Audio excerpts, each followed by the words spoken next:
It's 2 a.m. You haven't slept. Your eyes hurt. Your screen is still glowing. And if someone asks you tomorrow, what did you do today? You'll pause. Because the honest answer is terrifying. You watched 4 YouTube videos on how to start your first project. You made a detailed Notion template for the project. You researched the best productivity system for the project. You read 2 articles about whether Pomodoro technique or time blocking works better for the project. You spent 5 hours preparing to begin, and then you went to bed. Welcome to productive procrastination, where you feel exhausted without ever moving forward, where your brain has convinced you that activity equals progress, that motion equals direction. Think of a hamster wheel. The hamster runs, it sweats, its little legs move furiously, and by every physical measure, it is working hard. But the cage door, still closed. The world outside, still unreached. Today, we're going to talk about why your brain loves that wheel, and why stepping off it is harder than it should be. To understand the trap, we need to understand the architect, and the architect here is dopamine, perhaps the most misunderstood chemical in your brain. Popular culture says dopamine is the pleasure chemical, but that's not quite right. Dopamine isn't released when you feel pleasure, it's released when you anticipate it, when you predict a reward is coming. Dopamine is the chemical of seeking, not finding. And here is the dangerous part. Your brain cannot tell the difference between seeking something real and seeking something symbolic. When you open a new course, dopamine spike. When you buy a new productivity journal, dopamine spike. When you watch a motivational video about the person who built what you want to build, dopamine spike. You have not done the work, but your nervous system has already begun celebrating. It has already received its chemical reward. Psychologists call this cognitive ease, a state where your brain chooses pathways that feel smooth, familiar, and low resistance. Learning about a skill is cognitively easier than practicing that skill. Reading about discipline is cognitively easier than being disciplined. The brain, left to its own preferences, will almost always choose the map over the territory. And the map feels so real, so productive, so like progress. There's a famous thought experiment in physics called the plane on a treadmill paradox. The question, if a plane is sitting on a giant treadmill that moves at the exact same speed as the plane's wheels, does the plane take off? The answer is actually yes, because planes are lifted by airflow, not wheel speed. But forget the physics. The feeling of that image is what matters. Maximum energy, maximum motion, 0 altitude gained. That is the progress illusion. Or think of a rocking chair. You rock back and forth. There is motion, there is effort. Your body is physically engaged. But at the end of an hour in a rocking chair, you are in the exact same place you started. The rocking chair gives you the sensation of movement with none of its consequences.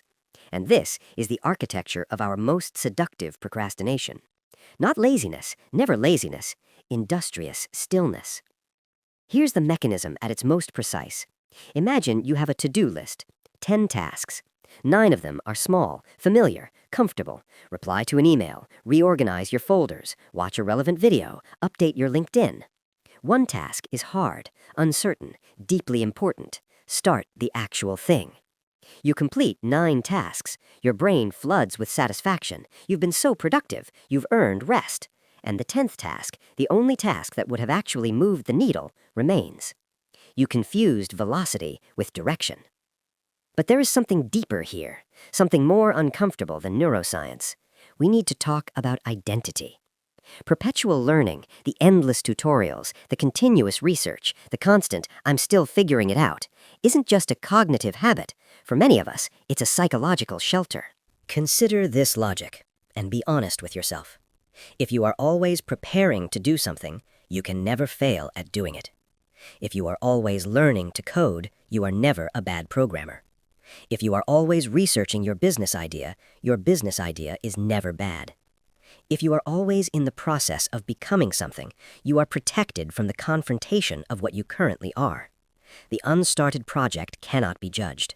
The unfinished work cannot be criticized. The hamster wheel is not just a trap, it is armor.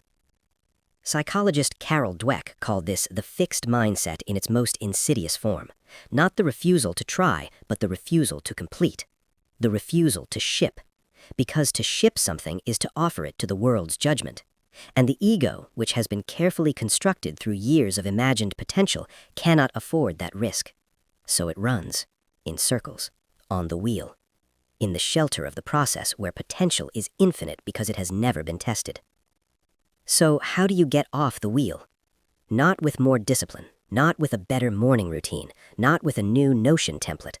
The answer is a shift in the type of learning, from just-in-case learning to just-in-time learning. Just-in-case learning says, I need to know everything before I begin.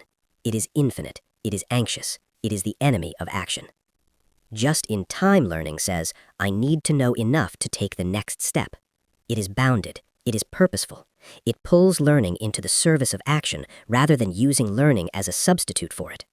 The threshold question is this: do I have enough information to take one concrete step right now? If yes, stop consuming, start building. The second principle is what entrepreneurs call a bias towards action. The philosophical commitment that an imperfect attempt in the real world always contains more information than a perfect plan in your head. Your first blog post will be mediocre. Your first code will be messy. Your first attempt at anything will be a little embarrassing, and none of that is failure. That embarrassment is the data your planning phase can never give you, the data that only the real world with its real friction can produce. The hamster wheel gives you the feeling of running. Action gives you the coordinates of where you actually are. There is an old philosophical distinction between a path and a road. A road is built before anyone walks it.